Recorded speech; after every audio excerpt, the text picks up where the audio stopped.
Euh, Salut. Alors, aujourd'hui, j'ai envie de parler. Attends, je vais servir un peu de sucre là, je me suis fait un thé.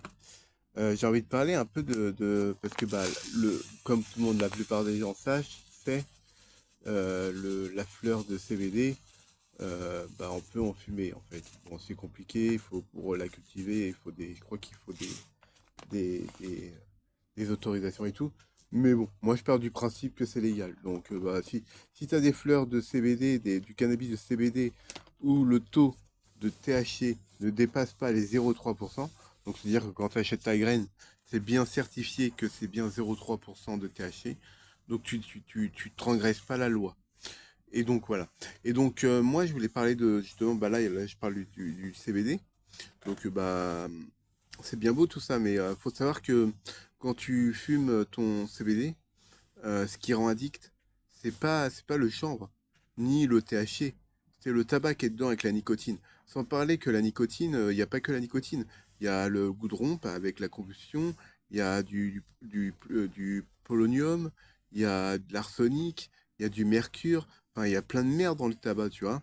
Et la meilleure façon en fait de fumer du, du cannabis, quoi, que ce soit du chanvre ou du cannabis, enfin du CBD ou du THC, c'est d'utiliser une pipe à eau.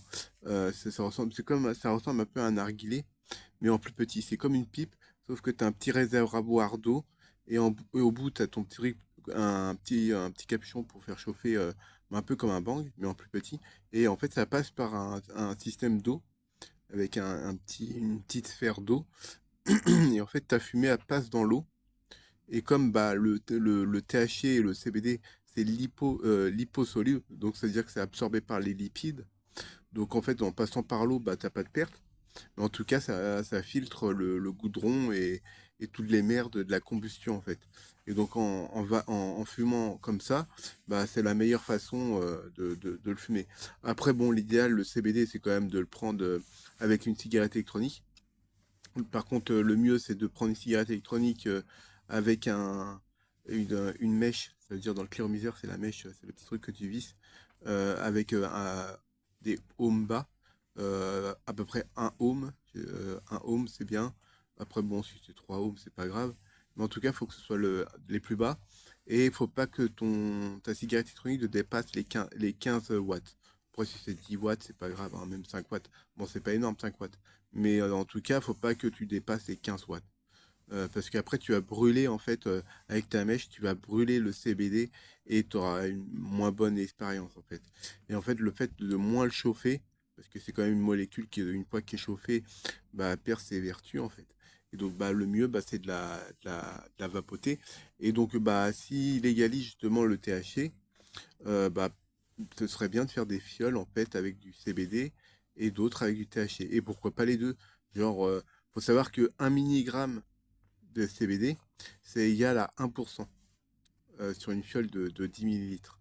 Donc ça veut dire une fiole à 2000 mg, c'est l'équivalent de 20%. Et donc une fiole à 6000, parce que j'en ai une à 6000, ça veut dire 60%. Donc j'ai jamais vu de fiole à 10 000 milligrammes. C'est-à-dire ça fait 100%. D'ailleurs c'est limite, la fiole c'est du pur quoi. Mais je sais pas si ça existe. En tout cas, moi sur les certains sites, j'ai trouvé la résine de cannabis de CBD à 90% de CBD. Je sais pas ce que ça donne. Moi personnellement, ça me tente pas trop. Enfin, peut-être pour tester, mais en tout cas, j'ai pas envie de le fumer avec du tabac et tout, tu vois, le mois prochain, là, on est quand? Là, on est le 18 avril, donc dans même pas 2 semaines, là, ça va faire un an que j'ai pas fumé de cigarette ou de joint de cannabis. Donc je suis plutôt content de moi. Je suis juste à la vapote cigarette électronique avec de la nicotine et du CBD. Mais en tout cas, ouais, s'il légaliserait le THC, ce qui serait bien, ce serait qu'il y ait des magasins spécialisés. Et ces magasins-là spécialisés, ils vendront tout ce qui est cosmétique, les graines, c'est-à-dire les crèmes. Ils vendraient les crèmes, ils vendraient des huiles, ils vendraient des graines, des fleurs de CBD, des fleurs de THC. Et en plus, pour que ce soit bien professionnel, il faudrait qu'il y ait le nom de la variété et le taux de THC et le taux de CBD. Tu vois, bref, c'est un truc en laboratoire et tout, tu vois. Mais il faudrait que ce soit vraiment bien listé. Comme ça, bah, la personne, quand elle achète bah, son cannabis, quoi, bah, elle sait le taux de THC qui est dedans. Certaines personnes n'ont pas envie de fumer un cannabis à 30% de THC. Après, ce que tu peux faire, si tu as du cannabis, j'incite personne à fumer, hein. Si tu as un cannabis avec 30% de THC, ce que tu peux faire, c'est que tu prends des fleurs de CBD qui ont 0,3% de THC, tu prends 2 grammes de CBD, de fleurs de CBD, et tu prends ton gramme à 30%, et tu grindes tes 3 grammes ensemble, et comme ça, bah, ton 30% devient 10%. Après, tu peux en mettre plus, hein. Tu peux par exemple en mettre le double, hein. Tu peux mettre, je sais pas, 7 grammes, c'est-à-dire 6 grammes de 5 grammes de CBD et 1 gramme de 30%, et ça te fait un truc à 5% de THC. Donc, et en plus, bah, comme ça t'en fait plus à fumer, quoi. Et donc, ça te revient peut-être à moins cher. Parce que j'ai vu des sites, hein, bah, je l'ai même filmé. Il y a bien des sites qui vendent des fleurs de CBD à 1 euro. Donc pourquoi ne pas acheter ces genres de fleurs et par exemple, de grinder, par exemple, vu que c'est du 0,3%, tu prends un cannabis avec, je sais que c'est illégal pour le moment, mais moi je suis sûr, certain, un jour ou l'autre ça va être légalisé. Bah, tu prends par exemple des fleurs à 30%, tu prends 30 grammes par exemple, 30 grammes, voire même moins, mais ça va être plus facile pour calculer. Tu prends 30 grammes de cannabis avec du THC à 30%, tu mets 100 grammes de chanvre, bah, du CBD, tu grines les 130 grammes, et après bah, tu mélanges bien le truc, et ça te fait un truc bah, à 10%, quoi. Et donc oui, après avoir un, un- un cannabis avec 30%, c'est sûr, tu vas fumer trois quatre tafs, tu vas déjà être stone. Mais je pense que quelqu'un qui va fumer du cannabis avec 30% de THC, déjà, son joint, il va pas le fumer en une fois. Il va fumer deux, trois tafs, et après, il va attendre quelques minutes, une ou deux ou trois, ou peu importe comment il consomme, et après il va retirer dessus, etc.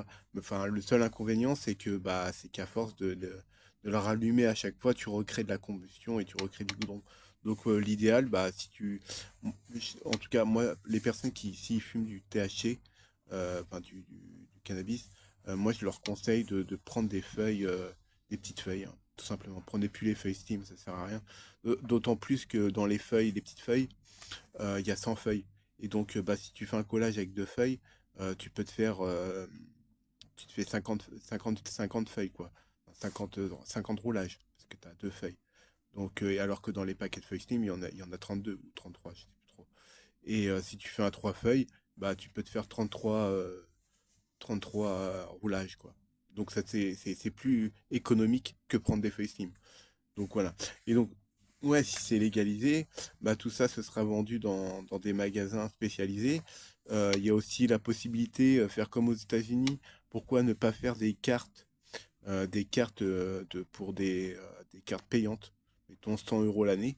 Ça veut dire que bah, tu payes 100 euros à l'année pour avoir ta carte de consommateur, que tu sois malade ou non. Moi, personnellement, s'il y a des fioles de THC en vapote, moi, je vais en acheter. Parce que je sais que moi, ça me détend et ça me permet de diminuer le tramadol. Mais en tout cas, ouais, faire des cartes comme ça, à une centaine d'euros par an, à renouveler. Donc, c'est-à-dire si l'année d'après, tu n'as pas envie de la renouveler parce que tu n'as plus envie de fumer, bah, tu fumes plus, t'arrêtes de truc. Et en fait, ces cartes-là te permettraient justement, bah, quand tu arrives dans le magasin, bah, ils la scannent, et après, bah, ils savent ce que tu as acheté comme variété enfin, ce que tu as pris comme produit, et ce que tu as pris aussi comme variété de cannabis. Et donc après, bah, ils savent ce que tu consommes le plus en variété. Et donc après, bah, il peut mieux te conseiller sur les variétés qui se rapprochent, tu vois, par exemple. Euh, Parce que il y a énormément de variétés différentes. Et donc, bah, les effets sont pas forcément pareils que tu prends de la indica, de la sativa ou de la rudalis. D'ailleurs, j'adore ces troisième plantes. On en parle très peu de la rudalis, un truc comme ça. C'est justement un cannabis sauvage qui vit, enfin qui grandit dans des zones froides, comme en Russie par exemple. Ils ont un taux de THC qui est assez faible, entre 0 et 4%. Donc c'est très très faible. Et donc bah, c'est une plante assez intéressante, surtout pour des croissements, je pense, parce que ça permettrait justement de renforcer les plantes de champs, par exemple, ou même de cannabis, de les renforcer pour des climats froids. C'est une plante, par contre, qui va donner des têtes un peu plus petites, enfin des fleurs plus petites, mais en tout cas, faire des hybrides avec cette variété-là, variété sauvage, ça peut être intéressant d'ailleurs. Parce que bah, le rendement, certes, ça peut-être un peu moins, mais ça renforcerait certaines plantes. Par exemple, quand on voit que la sativa, ça peut monter jusqu'à 3 mètres de haut, alors que bah, la rudalis, ça fait quoi? Ça fait 1 mètre, 1 mètre 40 maximum. Donc ça permet aussi de réduire la taille de la plante. Donc ça peut être intéressant. En tout cas, moi, je m'intéresse beaucoup à la rudalis, parce que bah, c'est une plante qui n'a pas beaucoup de THC. Donc, bah, et donc la croiser avec une plante qui a beaucoup de CBD, ça donnerait une plante assez intéressante. Ça donnerait une plante qui soit pas trop grande et qui soit résistante au froid. Et bah, du fait qu'elle a peu de THC de base, entre 0 et 4%, donc c'est quasiment rien, bah, tu restes dans la légalité en quelque sorte. Et, donc ouais, bah, les magasins comme ça, ils vendront, tu auras ta carte et tout, et bah, justement, ils sauront ce que tu achètes, ce que tu consommes, etc. Et donc, à partir de ça, ils pourront mieux te conseiller, par exemple. Et comme ils savent bah, ce que tu auras acheté, en plus, cette carte-là te permettra éventuellement peut-être de fidéliser. Et cette carte-là elle serait valable dans tous les dispensaires ou tous les magasins comme ça qui vendent du cannabis. Elle serait valable dans tous les magasins, parce que bah, ce serait l'État qui fournirait cette carte-là. Et donc, bah, ce serait valable dans tous les magasins. Et en fait, ce serait des points de fidélité, par exemple. Par exemple, bah, tu auras tous les magasins sur. Mettre même limite mettre une puce électronique dessus, de façon à comme ça tu la rentres dedans. Et chaque magasin où tu vas, bah, tu as une espèce de carte de fidélité pour avoir des échantillons, des trucs gratuits, etc. Donc ça peut être intéressant. Et en plus, les 100 euros que tu paierais pour avoir cette carte-là, bah, cet argent-là, bah, pourrait être utilisé pour la police, par exemple, pour lutter contre la cocaïne, l'héroïne, le crack, tous les autres drogues bien plus lourdes. Parce que, bah, personnellement, moi, j'ai jamais vu de gens mourir d'overdose en fumant trop de cannabis. Mais par contre, les gens mourir d'overdose d'alcool, oui, ça existe. Euh, D'autant plus qu'avec l'alcool, certaines personnes deviennent complètement cons, deviennent méchants même. Combien il y a eu de violence à cause d'alcoolisme. J'aime pas trop parler de ça, mais en tout cas, ma mère, son père était alcoolique. Elle a subi des violences. Et donc, s'il n'avait pas sa bouteille d'alcool, il pétait un câble. Donc, oui, il était alcoolique. Et donc, voilà. Bon, je vais pas en dire plus, parce que bah, c'est la vie privée de ma mère. Mais en tout cas, une chose est sûre, c'est que le cannabis, ça fait pas ça. Je veux dire, t'as pas comment dire, tu deviens pas addict au cannabis ou au THC ou quoi que ce soit. Peut-être que si t'en fumes pendant 1 mois, 2 mois, 6 mois, 1 an, peut-être que les 2, 3 premiers jours, t'auras le petit manque, un peu comme la cigarette, tu vois. T'auras peut-être envie d'en fumer ou peut-être que moi, en tout cas, quand j'ai arrêté, quand c'est pas vraiment le manque qui me manquait de pas en fumer, c'était surtout qu'est-ce que je faisais de mon temps en fait. En fait, c'était ça. C'est que je savais pas quoi faire de mon temps en fait. Quand je fumais pas, bah je savais pas quoi faire. Je savais pas si je voulais pas jouer, enfin genre jouer aux jeux vidéo ou des trucs comme ça. En fait, c'était plutôt par ennui. C'était surtout l'ennui qui était plus pesant en fait quand j'ai arrêté de fumer. Parce que quand tu fumes, en fait, t'es un peu dans ton esprit, dans ta tête, tu t'imagines plein de trucs et tout. Bah, tu sais, c'est un peu, t'es pas, je dirais pas, parce qu'après il y a aussi des bad trips. En tout cas, moi, je crois pas avoir fait de bad trip. Je crois que, ouais, non, si j'en ai fait un ou deux peut-être, mais c'est parce que j'avais mélangé ça avec de l'alcool, mais j'étais jeune, hein. Je devais avoir dans les 18 ans, non, ou 19 ans. Mais bon, voilà, j'avais bu tellement et aussi j'avais fumé, donc normal, le mélange est pas bon. Euh, Mais en tout cas, ouais, t'es tellement bien en fumant et tout, tu t'imagines à tellement de trucs et tout que tu vois pas le temps passer en fait. Et quand j'ai arrêté de fumer, justement, bah, je me suis rendu compte que j'étais plus conscient du temps qui passait. Et donc, bah, l'ennui, c'est ça. L'ennui qui était pesante en fait.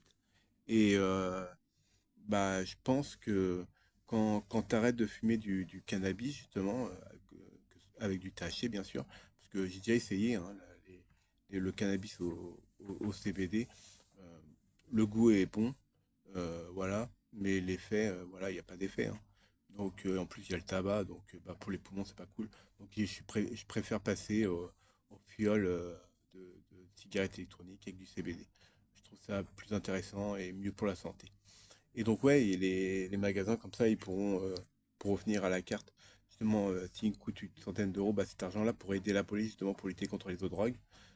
C'est en plus le fait que ce serait légalisé, donc bah, les agriculteurs pourront en cultiver, et donc bah, ça leur ferait un revenu supplémentaire. En plus de ça, comme on en cultivera, on n'aura pas besoin de les faire exporter du Maroc, donc bah, ça rapportera pas de l'argent au Maroc ou à d'autres pays frontaliers. Et donc, bah, ce sera justement de l'argent gagné.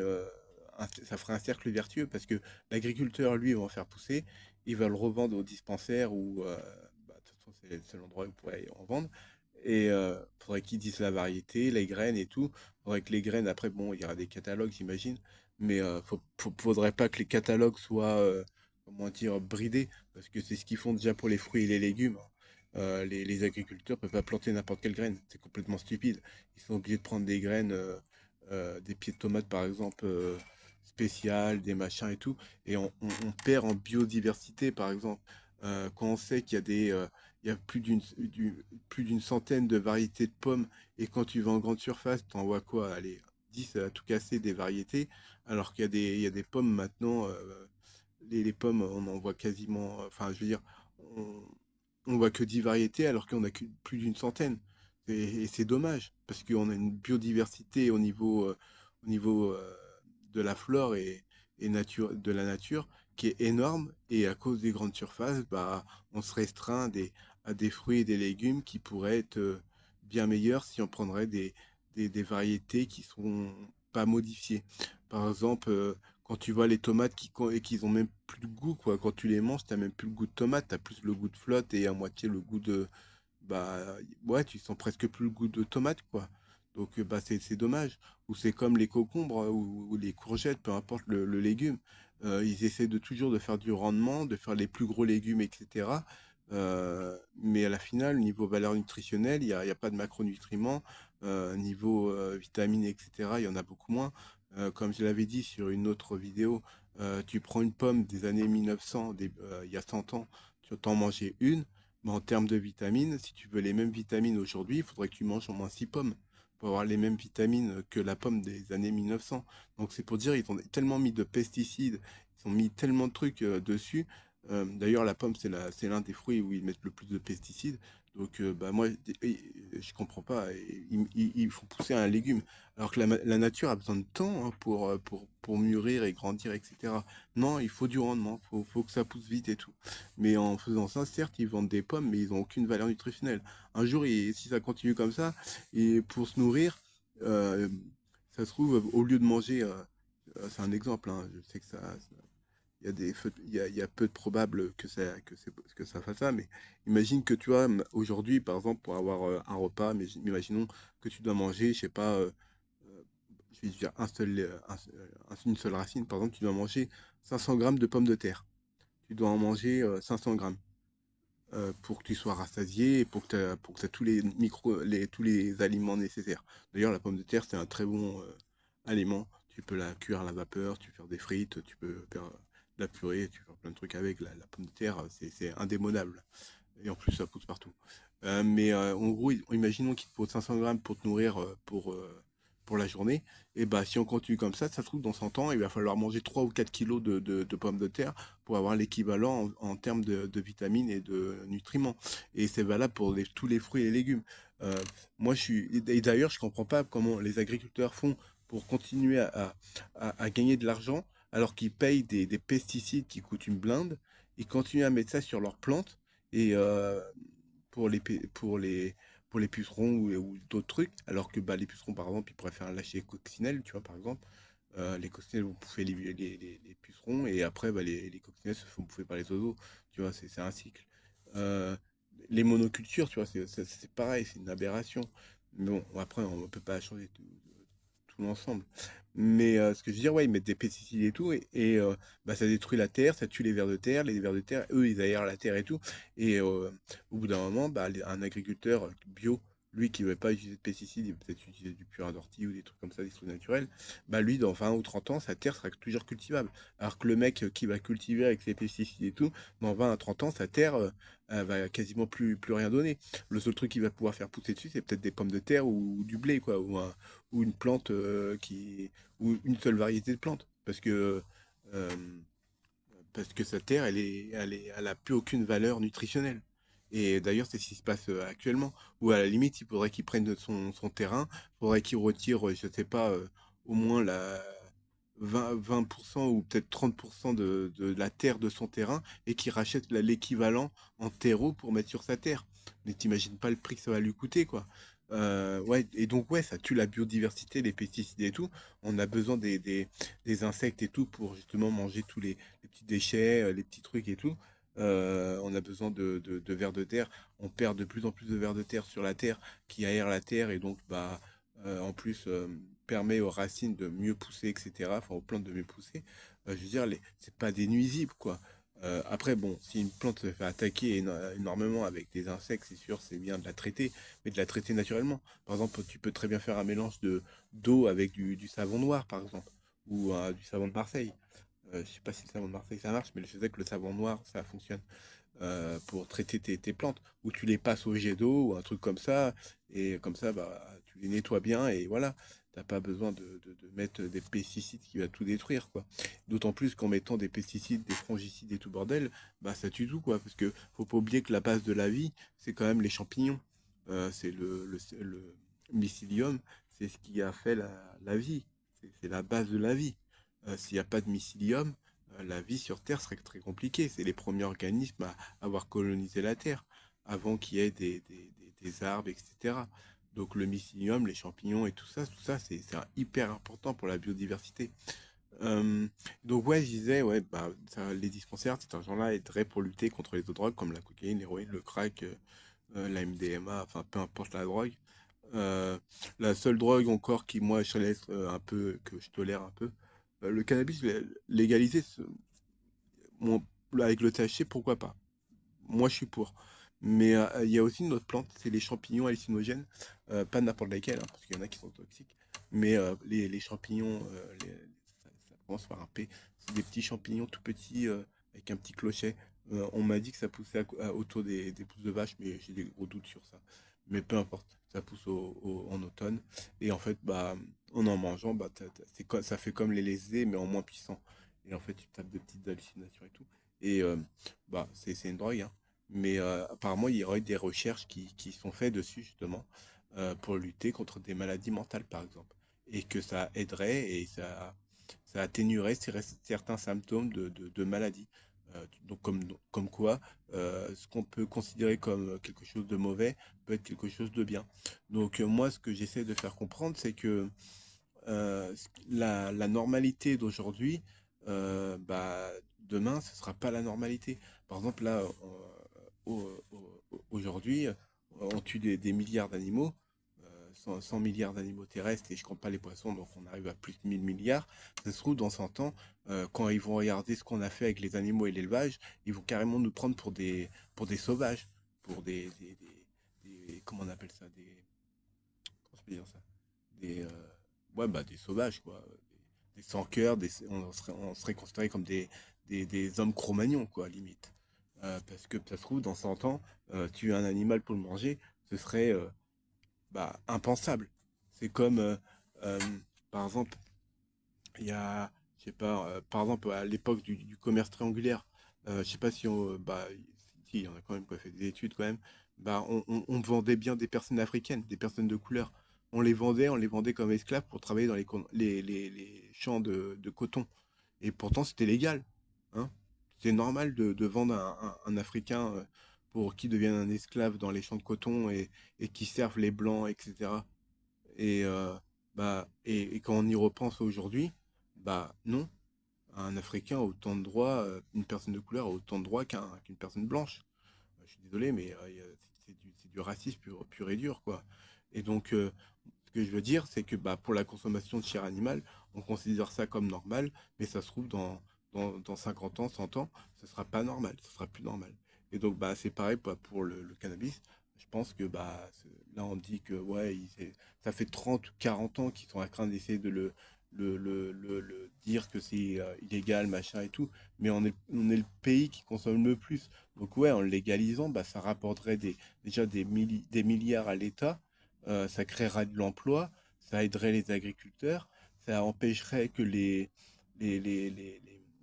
comment dire, les producteurs des Maroc, etc., les pays frontaliers d'en ramener en France. Donc bah déjà, ça ferait moins de travail pour les douaniers, parce qu'on en produit en France directement, donc ça ferait de l'emploi. Surtout que les fleurs, après, on peut soit on les fume, soit on extrait le THC ou le CBD pour en faire des fioles de cigarettes électroniques ou des huiles. On peut utiliser après les branches pour faire de l'isolation pour les maisons. On peut faire des cordes, on peut faire des planches de bois, un peu c'est comme le bois aggloméré. C'est du bois c'est des copeaux de bois en fait quoi. Après on rajoute une petite résine dedans et ça fait un bois. Et ça par exemple on peut très bien faire des constructions à base de chanvre. Donc au lieu d'utiliser des trucs à base de plastique et de pétrole, pourquoi pas utiliser du chanvre? Qui est beaucoup plus naturel et biodégradable. Bon, certes, au niveau de la durée dans le temps, ça dure moins dans le temps, mais après, bah, il suffit de le changer, quoi. Et puis, en termes, on pourrait faire du papier aussi avec du chanvre. Faut savoir que pour un hectare de forêt, hein, il faut 20 ans. Donc, un hectare de forêt de 20 ans, ça prend 20 ans. Et il faut 4 hectares de chanvre pour créer l'équivalent d'un hectare de forêt. Donc, c'est-à-dire qu'au bout de 4 à 5 ans, on a produit autant qu'un hectare de forêt qui aurait pris 20 ans. Donc, ça veut dire que en, en 20 ans de chanvre, c'est-à-dire avec les 4 hectares, ça veut dire il y a quelques plus parce que bah, ça prend plus de place, mais avec 4 hectares, euh, en 4 ans, enfin en 20 ans, on aurait produit 4 fois plus que l'hectare de forêt de bois. Donc, déjà pour se chauffer, pour faire des granules et tout ça, ce serait intéressant. Ça fait fonctionner l'économie co- totalement, quoi. Et en plus, on peut faire de l'huile. Donc, cette huile-là, on peut extraire de l'huile à partir du chanvre. Et donc, on pourrait faire des huiles de chanvre. On fait bien de l'huile de lin. Donc, pourquoi pas de l'huile de chanvre? Ça existe déjà en plus. Donc, en plus, c'est plein d'oméga 3. Donc, c'est bien pour le cerveau. Le cerveau a besoin de plus d'oméga 3 que d'oméga 6. D'ailleurs, c'est le problème de l'alimentation d'aujourd'hui. C'est que les gens mangent trop d'oméga 6 comparé au d'oméga 3. Donc, il faut favoriser l'oméga 3. Il faut justement, euh, que je dis pas de bêtises, euh, je crois qu'il faut 3 oméga 3 pour un oméga 6 en termes de rendement. Donc c'est pour dire, donc favoriser l'huile de lin, l'huile de coton, l'huile de chanvre, qui est intéressant. En tout cas, favoriser les huiles avec des oméga 3 et des pressions à froid. Parce que les pressions à froid, c'est mieux parce que c'est pas chauffé et donc il n'y a pas de perte de vitamines et d'oméga, tout ce qui est bon pour, euh, pour l'organisme en fait. Après, ces huiles-là pressées à froid, évitez de la faire chauffer. Par exemple, si vous faites cuire un œuf ou un truc, ne chauffez pas votre huile qui a été pressée à froid, ce serait dommage. Prenez plutôt une autre huile qui a été une huile pas chère, par exemple une huile de lin, mais pas pressée à froid, par exemple, parce qu'elle a des oméga 3, et vous faites cuire votre truc, ou mettre du beurre ou de la glycérine, pas de la glycérine, la végétaline, par exemple, si vous voulez pas de beurre, ou prendre même il y a le Saint-Hubert bleu. Mais moi j'en prends plus du Saint-Hubert bleu parce que j'avais lu comme quoi il y avait la vitamine B, elle venait justement des poils de mouton. Ils extrayaient de la graisse des moutons, en fait, des poils de mouton. Donc c'est pas trop vegan. Donc bon, après je suis parti sur du beurre, donc c'est peut-être encore moins vegan. Enfin, encore moins vegan dans le sens où ça exploite les animaux. Mais en tout cas, j'ai préféré prendre du beurre. Donc je suis végétarien, quoi. Pendant 6 ans, j'étais végétalien. Et bah là, je suis végétarien maintenant. Euh, D'ailleurs, j'ai pris du poids. Je suis à 63 kilos, donc je suis plutôt content. Euh, et donc, euh, qu'est-ce que j'allais dire? Par contre, ouais, je bois pas de lait. Le lait de vache, j'en bois pas. C'est que du lait végétal. Ça, c'est catégorique. Je prends pas de lait de vache. En plus, il y a tellement de choix avec le lait végétal. Il y a du lait de soja, du lait de noisette, du lait d'épeautre, du lait de... Il y a quoi d'autre que ce que j'ai vu d'autre? Bon, en fait, avec tous les oléagineux, on peut faire du lait, hein. Enfin, après, on peut pas appeler ça du lait maintenant.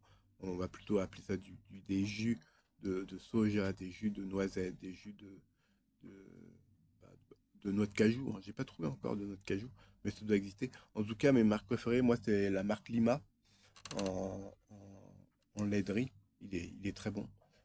J'aime beaucoup aussi la marque Alpro. Alpro, c'est une bonne marque.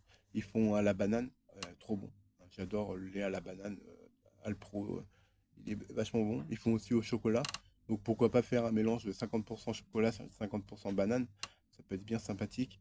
Ou par exemple prendre du lait de banane comme ça là et tu le mélanges dans ton mixeur, enfin, ton shaker, je sais pas comment on appelle ça, c'est pas un mixeur, mais enfin bref, vous comprenez le gros truc là pour faire les smoothies. Mettez du lait de banane, mettez un petit peu de fraise en plus dedans, un petit peu de chocolat, vous mixez un petit peu ça, hop, un petit peu de chantilly, hop, c'est bon quoi, avec des petits copeaux de chocolat en plus dessus. Là, ça vous fait un petit truc cool quoi. Voilà.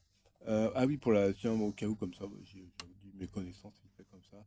Euh, Quand vous prenez des oléagineux, les oléagineux, c'est tout ce qui est pistache, noisette, cacahuètes, bon attention cacahuètes parce que certains sont allergiques, noisettes, etc. Quand vous en mangez, favorisez plutôt les jus acides. Par exemple,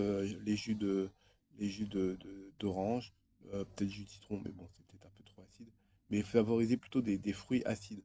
Parce que bah, ça aide la digestion par rapport au oléagineux, c'est mieux pour la digestion. Par exemple, si vous prenez un jus de raisin alors que vous mangez des noisettes, c'est moins bon pour la digestion parce que bah, vous digérez moins. Et en fait, l'acidité fait que bah, vous allez mieux digérer. Et en fait, le fait que les gens pensent que quand on boit quelque chose d'acide, par exemple le jus de citron ou d'orange, bah après des jus d'orange, c'est mieux de le presser. Mais si vous prenez du jus de citron pressé, par exemple, c'est bon pour le corps parce que déjà ça rapporte des vitamines C. Et en plus de ça, du fait que c'est acide, le corps va sécréter une alcalisation. C'est-à-dire il va devenir alcalin. Il va créer quelque chose votre corps devient alcalin. Donc il va augmenter son pH sanguin parce que bah, vous avez pris un truc acide. Alors que si vous prenez du sucre, par exemple du sucre blanc par exemple, bah, ça va acidifier votre corps. Et là c'est pas pareil, là c'est vraiment le saccharose, parce que ça s'appelle du saccharose. C'est pas, il y a le glucose, le fructose et le saccharose. Et le saccharose, c'est une fusion moléculaire entre le glucose et le fructose. Et donc, bah, si vous devez prendre un sucre, moi je prends du sucre de canne complet. Euh, Après, bah, si j'en ai pas, si on n'a pas, bah, je prends du sucre de canne normal. Mais en tout cas, je prends du sucre de canne. Je prends plus de sucre blanc. Mais sinon, l'idéal, ce serait de prendre aussi ça existe, c'est du fructose en poudre. C'est comme du sucre, mais en poudre, c'est du fructose en poudre. Et ce qui est bien, c'est qu'il y a un indice glycémique bas. T'as un indice glycémique de 20 au lieu de 100. Par exemple, le sucre blanc, bah, c'est un indice glycémique de 100. Donc, quelqu'un qui est diabétique, bah, c'est plus intéressant s'il a envie d'un peu de sucre, de prendre bah, justement du fructose en poudre. C'est mieux pour lui. Euh, Parce que ça va pas lui créer un pic d'insuline, etc. Et en plus de ça, avec le fructose, par exemple, avec 500 grammes de fructose, c'est l'équivalent d'un kilo de sucre, du saccharose. Parce qu'en fait, au niveau sucre, enfin, comment expliquer ça? En gros, vous mettez, au lieu de mettre, mettons, 2 grammes de sucre dans votre thé, vous mettez un seul gramme. Et ça sucre autant, en fait. Et donc, bah, c'est plutôt rentable. Et le fructose, bah, c'est comme ça un pic d'insuline beaucoup plus bas, bah, c'est plus intéressant. Bon, moi, je prends du sucre de canne complet. Bon, et après, peut-être que je vais m'acheter aussi du fructose, ce qui est intéressant. Mais ouais, pour revenir un peu aux cartes de CBD, bah, ça rapporterait de l'argent à l'État, aux agriculteurs, ça rapporterait de l'argent à l'industrie bah, du bâtiment. Ça leur coûterait coûterait peut-être moins cher même. Bah, ça créerait de l'emploi aussi. Les gens qui en plus, pour que ce soit légal, j'en suis sûr, il y a beaucoup de dealers qui vendent du cannabis. Bah, leur rêve, ce serait d'ouvrir justement un magasin pour vendre du cannabis légalement. Euh, et en plus, bah, ils seront rémunérés, ils auront une fiche de paye, et donc bah, ils auront le droit au chômage, ils auront les vacances, et en plus, ils paieront des impôts, donc ils contribueront à la société. Donc bah, c'est une bonne chose pour tout le monde. Et bah, cet argent-là, bah, ça contribuera à la société en général. Et cet argent-là, bah, ça pourra aider pour les écoles, pour les hôpitaux, etc. Il faut savoir que le THC et même le CBD ou même les autres substances, hein, parce qu'il y a 400 substances actives dans le cannabis, et donc on ne les connaît pas tous, mais en tout cas le THC à petite dose, par exemple 5%, et donc pour donner une ordre d'idée, 100 mg par exemple, si vous prenez des fioles de CBD, 100 mg c'est égal à 1%. Après, 500 c'est égal à 5%. 1000 c'est 10%, etc. Je crois que j'avais déjà expliqué par rapport au, ah oui, c'est vrai, j'en avais déjà parlé. Et donc, ouais, ça donnerait de l'argent aux hôpitaux et tout ça. Et bah, ça permettrait peut-être d'embaucher plus de personnes, d'être soignants, etc. Et donc, bah, de mieux soigner les malades. Parce que bah, les malades, ils sont à moitié délaissés. Ils font les aides-soignantes ou les médecins, ils sont là, ils font leur visite, ils expliquent, ils font leur truc et tout. Et bah, ils ont à peine le temps de parler psychologiquement avec la personne, comment elle va, etc. Ils sont juste là pour réparer le corps, mais pas du tout l'esprit, quoi. Et donc, c'est dommage. Parce que parfois, certaines personnes, ils ont juste besoin de parler pour aller mieux, quoi. Certaines personnes sont seules et bah, des fois ils vont à l'hôpital parce que bah, ils sont pas bien. Des fois ils sont seuls parce que bah, ils font une crise d'angoisse donc ils vont à l'hôpital. Donc bah, enfin, il y a plein de trucs comme ça quoi. Donc bah, ça permettrait d'embaucher plus de personnes, euh, d'investir aussi dans les écoles, hein.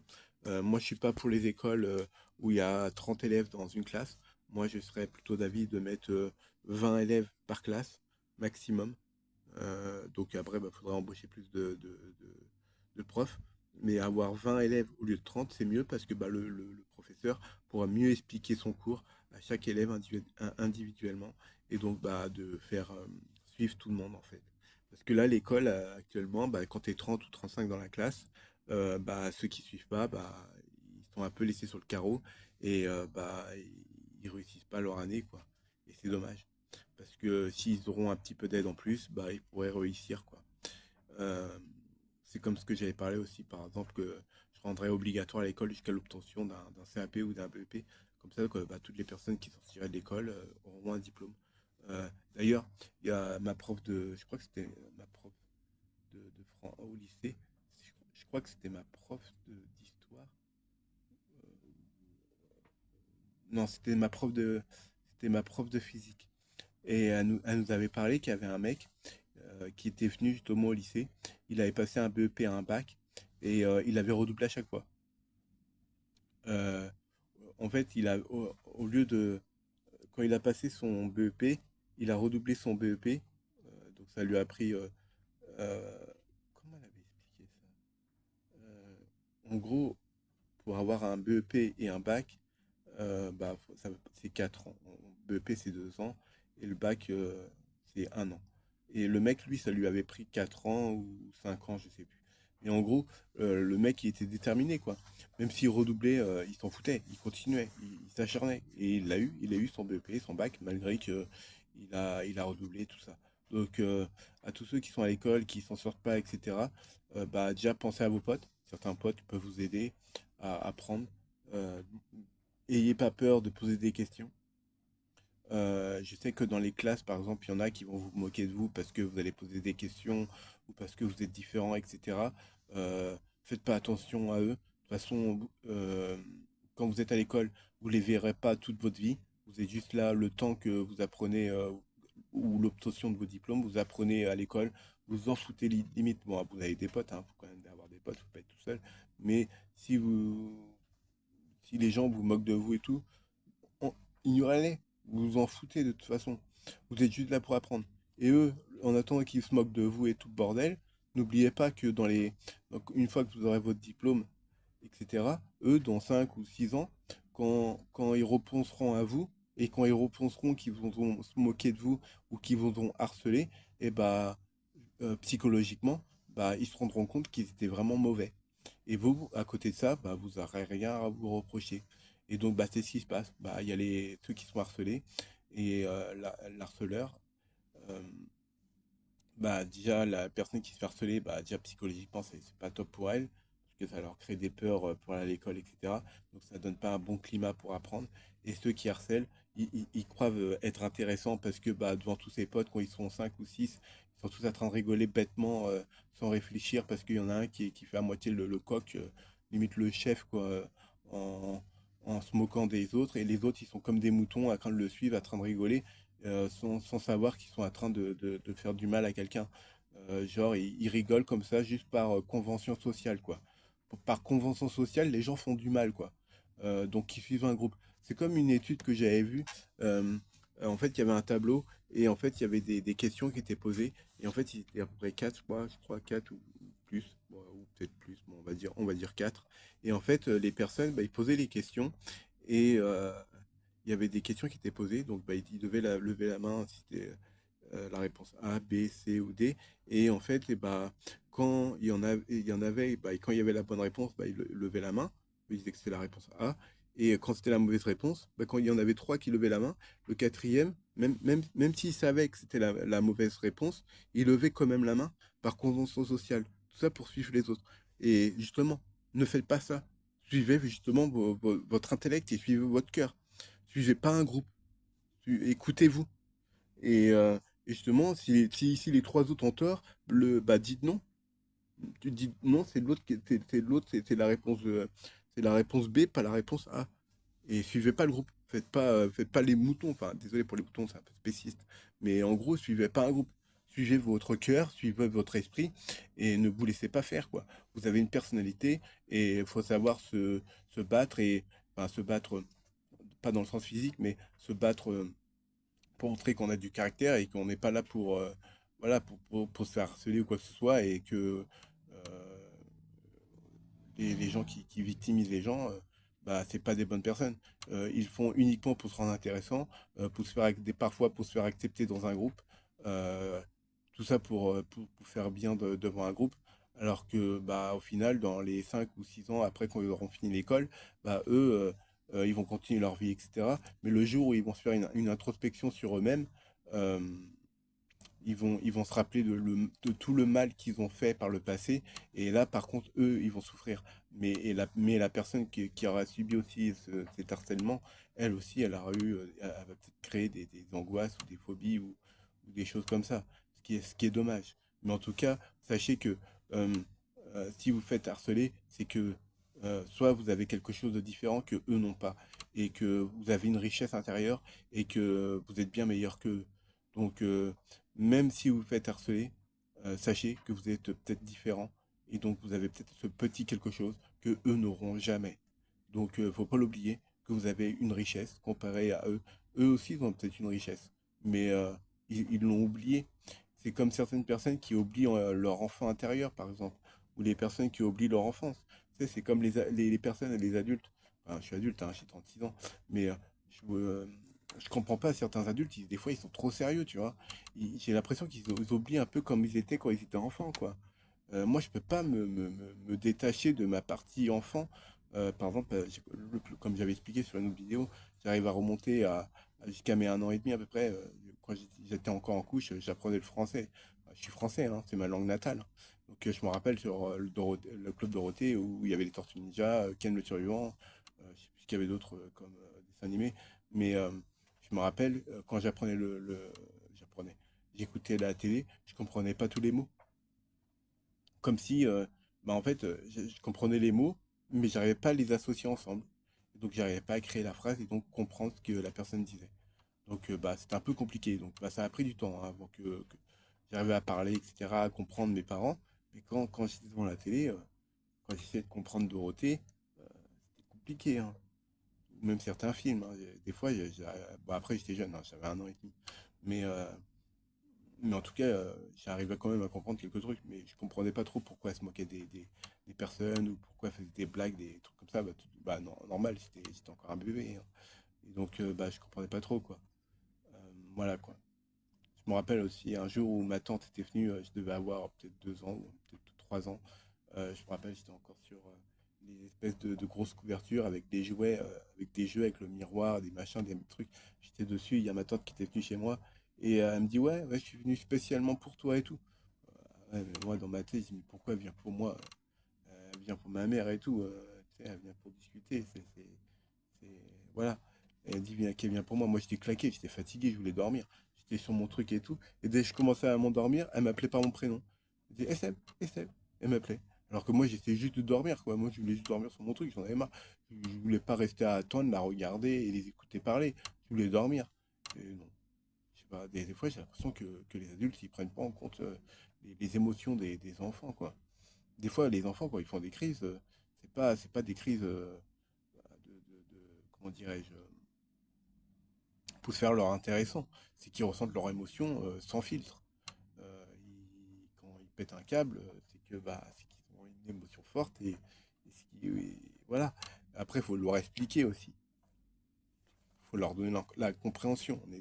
Quand on est adulte, il faut aussi donner la compréhension à un enfant pour mieux qu'il comprenne le monde qui l'entoure, etc. Donc voilà. Ouais, et donc ouais, pour revenir un peu à la carte et tout, ça ferait de l'argent et tout, ça ferait des dispensaires et vendre légalement, etc. Ça éviterait que les autres pays, justement, exportent leurs produits en France. Et donc, bah, ça ferait moins de travail. Et en plus, les prisons se videraient parce que bah, il y aura moins de personnes en prison à cause du cannabis, par exemple. Mais par exemple, durcir les lois, ça veut dire que il y aura des dispensaires. L'alcool, euh, voilà, j'aime pas dire le mot dispensaire, mais plutôt coffee shop. Euh, Dans un coffee shop, il y a le café, donc c'est que tu bois ton café ou ton thé, tu fumes. Mais enfin bref, euh, les personnes, ouais, faire comme aux États-Unis. Par exemple, aux États-Unis, si un majeur achète de l'alcool pour un mineur, bah, il prend une amende. Il peut même faire de la prison. Donc faire pareil. Par exemple, si s'ils rendent légal le cannabis avec du THC, bah, si un majeur achète du cannabis avec du THC pour le justement, par exemple, il y a un mineur qui arrive et qui donne de l'argent au majeur pour qu'il aille acheter du cannabis avec du THC et après bah, qu'il lui donne le sachet, bah faudrait durcir la loi et donc bah il pourrait avoir une amende et aller en prison parce qu'il a vendu du cannabis à un mineur. Donc comme ça, bah, ça protège les mineurs. Et donc pareil pour les dealers. Les dealers qui vendent du cannabis à des mineurs, bah ils encourent des peines ou des amendes. Comme ça, au moins, on diminue justement le fait que des mineurs fument, quoi. C'est comme les cigarettes, hein. Les cigarettes, combien de mineurs achètent des puffs ou achètent, bon, les puffs, ça va être interdit, ou achètent des cigarettes électroniques alors qu'ils ne sont même pas majeurs. Normalement, la nicotine, c'est 18 ans. L'alcool, c'est pareil. Il y a des personnes de 17 ans ou même 16 ans qui font plus vieux que leur âge, ils arrivent à acheter de l'alcool. C'est pas normal. Ils devraient demander systématiquement la carte d'identité quand il y a de l'alcool. Pareil pour les cigarettes. Et donc ça devrait être de même pour le cannabis. Et donc ils sont en train de... Parce que là en ce moment je suis en train de regarder pas mal de débats sur justement la légalisation du cannabis avec le THC. Et ils sont tous en train de comparer à ça, comme quoi les mineurs ont plus fumé, etc. Mais c'est faux. Les mineurs justement, soit ils font ça juste pour tester, ou soit ils font ça parce que bah, c'est interdit, c'est illégal. Et donc bah c'est pour se rendre plus cool si je puis dire ou du genre, vu que c'est un interdit, bah, ça les incite à justement en consommer. Mais, euh, mais ce que je veux dire, c'est que bah, les magasins comme ça, justement, bah, mettent l'alcool à 21 ans, comme en Espagne. Le cannabis à 21 ans aussi. Comme ça, bah, quand ils ont 18 ans, bon, ils peuvent passer le permis. Et comme ça, pendant ces 3 ans-là, entre 18 et 21 ans, bah, au moins, taux d'alcool bah, zéro parce qu'ils peuvent pas acheter d'alcool. Et cannabis, pareil. Euh, bon, les cigarettes, 18 ans, on peut encore laisser les cigarettes à 18 ans. Mais l'alcool et le cannabis, non, c'est 21 ans. Et donc comme ça, bah, les personnes, bah, pendant 3 ans, bah, au moins, il y a moins d'accidents de la route liés à l'alcool et liés au cannabis, parce que bah, fumer du cannabis avec du THC et conduire, c'est dangereux. Ou même utiliser des machines dangereuses, comme une scie sauteuse ou une tronçonneuse sous l'effet de l'alcool. Voilà quoi. C'est pareil, hein, combien de routiers, j'en suis sûr, il y a des routiers, hein, qui buvaient au volant et ils ne sont pas arrêtés, hein. Enfin, il y a plein de trucs comme ça. Enfin, je veux dire, et durcir par exemple les lois aussi sur la cocaïne et l'héroïne. Par exemple, les personnes qui vendraient de la cocaïne et de l'héroïne, bah justement, durcir les lois, faire des amendes plus lourdes, faire des saisies, faire des, des peines de prison plus longues, par exemple, parce que je sais que pour possession de drogue, en tout cas de cannabis, je crois qu'il me semble que c'est un an, on peut écoper d'un an de prison et je sais plus c'est combien de milliers d'euros d'amende, mais un an de prison juste pour consommer, c'est ridicule. Et en plus, bah ça remplit les prisons. Tu vas en prison et après quoi? Tu vas nourrir pendant un an la personne gratos, aux frais de l'État. Mais ça coûte de l'argent. Alors que bah juste le fait de, par exemple, si une personne est en possession s'il légalise le cannabis avec le THC, donc déjà la personne se fait arrêter, bah si elle a du cannabis sur elle, on s'en fout, on la laisse partir. Mais si elle a de la cocaïne, de l'héroïne, juste le fait de lui retirer son produit, donc retirer, lui prendre le policier prend le cannabis, la cocaïne et l'héroïne, le retire, lui prend, et justement bah, pour le brûler, pour pas qu'il soit consommé. Rien que ça, déjà, ça fait chier au consommateur. Parce que bah, il perd de l'argent, parce que la cocaïne et l'héroïne, il l'a forcément acheté. Donc, sachant que le gramme de cocaïne, ça se vend entre 50 et 60 euros le gramme. Donc, bah, la personne, si elle a un ou deux, si elle a trois, un gramme déjà, un seul gramme, tu vois, déjà, elle perd 60 balles. Donc, ça, déjà, ça la fait chier. Donc, après, peut-être pas forcément lui mettre une amende, mais quoique, mettre une amende, peut-être surtout, mais l'amende en fonction de la quantité qu'il a. Par exemple, s'il a un gramme, et vu que bah, le gramme ça vaut 50 euros, bah, tu lui fous une amende de 50 euros. Donc en gros, il perd son produit, donc bah, il perd 50 euros, et en plus, il paye une amende de 50 euros, et donc bah, il perd 100 euros, quoi. Donc s'il a 3 grammes, bah, il perd 150 euros. Et en plus des 150 euros, peut-être qu'il a payé 50 euros son gramme, quoi. Mais j'ai déjà vu des mecs qui ont vendu des grammes de cocaïne à 90 euros, quoi. C'est complètement aberrant. Mais moi, ce qui m'énerve aussi, c'est que les gens, ils disent ça, que le cannabis c'est dangereux, etc., que ça rend addict. Mais non, le THC, ça rend pas addict, hein, le cannabis, hein. C'est le tabac qui rend addict. Et par contre, l'alcool, ça rend addict. Combien de personnes se mettent le matin, par exemple, j'ai vu des reportages où le mec, il tremblait, il était en train de trembler parce qu'il n'avait pas bu son verre d'alcool, quoi. Parce qu'il était en manque, quoi. Alors que bah, c'est une alcool pour moi qui est beaucoup plus dangereuse que le cannabis, quoi. Et croire qu'il y aura plus de jeunes qui vont fumer, c'est faux. Croire qu'il y aura que le marché noir, bah ouais, il y aura peut-être forcément un marché noir qui sera encore. Il y aura toujours un marché noir, j'imagine. Mais en tout cas, s'ils font des magasins de vente de cannabis, etc., la plupart des gens vont aller acheter du cannabis légal, comme au Canada. Au Canada, 73% des personnes achètent leur cannabis dans des magasins spécialisés dans le cannabis. Euh, le, le- les 23%, bah, je ne sais pas s'ils achètent vraiment du cannabis, mais c'est peut-être pour autre chose. C'est peut-être pour avoir un cannabis peut-être plus fort, parce que peut-être qu'ils ont un taux légal de, je sais pas, 15% de THC maximum, et peut-être qu'ils vont dans les marchés noirs pour avoir du cannabis à 30%, par exemple. Mais moi, je pense que bah, il n'y a pas besoin de mettre de limite en termes de THC. Si tu as une fleur à 30 grammes de THC, au lieu sur ton gramme, au lieu de faire 4 joints, bah, t'en fais 6 ou 7. Ou comme j'ai expliqué, tu prends du CBD, tu prends 2 grammes de CBD, tu mets ton gramme à 30%, tu grines tes 3 grammes, et hop, tu fais un mélange, et ça te revient un truc à 10%. Et donc, le CBD, bah, les fleurs de CBD, bah, il y a 0,3% de THC, donc bah, ça te fait rien, quoi. Donc, bah, en fait, ça dilue en fait le THC, quoi. Donc voilà. Donc bah, il n'y a pas vraiment de limite. Après, bon, pour les personnes quand les personnes quand ils auront 18 ans, déjà ils auront le permis. Quand ça pendant 3 ans, bah, ils n'ont pas de cannabis ni d'alcool.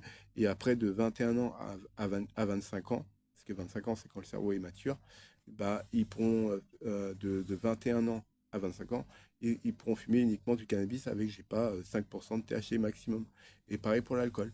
Par exemple, avoir ils n'auront pas le droit d'acheter d'alcool avec plus de 10% d'alcool ou même moins, par exemple 5% d'alcool maximum, tu vois, pour justement protéger leur cerveau, euh, protéger leur développement cérébral, quoi. Et comme ça, bah, après, arrivé à 25 ans, bah, la personne bah, pourra acheter bah, l'auto, un whisky à 40 degrés et leur cannabis à 30% s'ils veulent. Mais en fait, limité de 21 ans, déjà, tu pourras en acheter, donc c'est plutôt cool. Donc, tu achètes ton cannabis à 5% de THC, et voilà. Et, euh, et c'est pareil pour les fioles électroniques. S'ils font des fioles avec du THC, faire du 500 mg, bah pour ceux qui ont 21, entre 21 ans et 25 ans, 25 mg, c'est 5%. Donc, bah voilà. Et donc, moi, j'aimerais bien avoir justement bah, des fioles de cigarettes électroniques, mais avec du THC. Moi, ça me plairait. Après, je prendrais pas des trucs avec, comme j'ai pris en version 6000, avec 60%. Et encore, s'ils vendraient ça, ce serait même un truc un peu trop fort, parce qu'après, il y a le dosage et tout. Mais faire une limite, par exemple. Le CBD, j'ai essayé de vapoter déjà du 2000 en pur. Ça défonce la gorge, c'est horrible.